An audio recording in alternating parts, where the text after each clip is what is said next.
សួស្តីអ្នកទាំងអស់គ្នានេះគឺជា SCP ដែលសាហាវនឹងសម្រាប់មនុស្សច្រើនជាងគេហើយនេះគឺជា SCP 173គឺជារូបចម្លាក់ដែលសាងសង់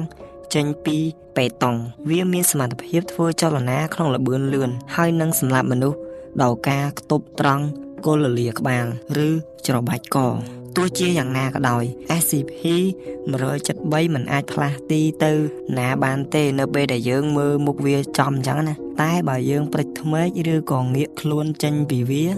នោះវានឹងស្ទុះមកច្របាច់កយើងភ្លាមជាក់ស្ដែងមូលនិធិ SCP បានចាប់វាយកមកឃុំឃាំងនៅក្នុងបន្ទប់ហើយក៏ប៉ុន្តែយូរម្ដង SCP 173បានបញ្ចេញកាកសំណល់ចេញពីខ្លួនរបស់វា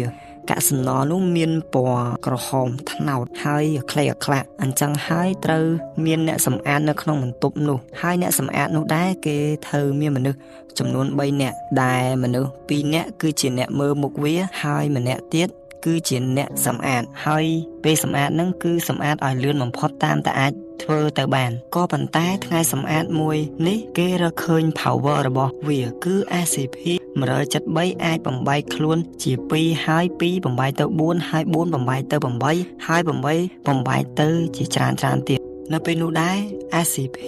173ក៏សម្លាប់អ្នកសម្អាតទាំង3នាក់នោះចោលទាំងអស់គ្មានអ្នកណានៅរស់ឡើយហើយការសម្លាប់នោះដែរគឺមានល្បឿនលឿនខ្លាំងណាស់គឺវាសម្លាប់មនុស្សដោយច្របាច់កនិងបំបល់កមនុស្សគឺក្បាលបំបល់រហូតដល់180ដឺក្រេដោយសារ SCP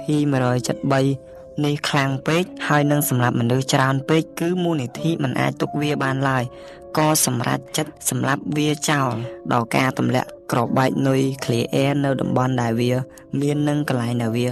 ស់នៅហើយវីដេអូយើងពី SCP 173ក៏ដល់ទីបញ្ចប់បើអ្នកទាំងអស់គ្នាពេញចិត្តសូម Subscribe ម្នាក់មួយផងហើយនេះខ្ញុំសង្ខេបយ៉ាងខ្លីៗមកឲ្យអ្នកទាំងអស់គ្នាទស្សនាលេងទស្សនាកម្សាន្តទេបើមានកន្លែងណាខុសឆ្គងនឹងពាក្យពេចន៍ណាមិនសមរម្យសូមអភ័យទោសផងជួបគ្នានៅវីដេអូក្រោយបាយពីខ្ញុំប្រមៅ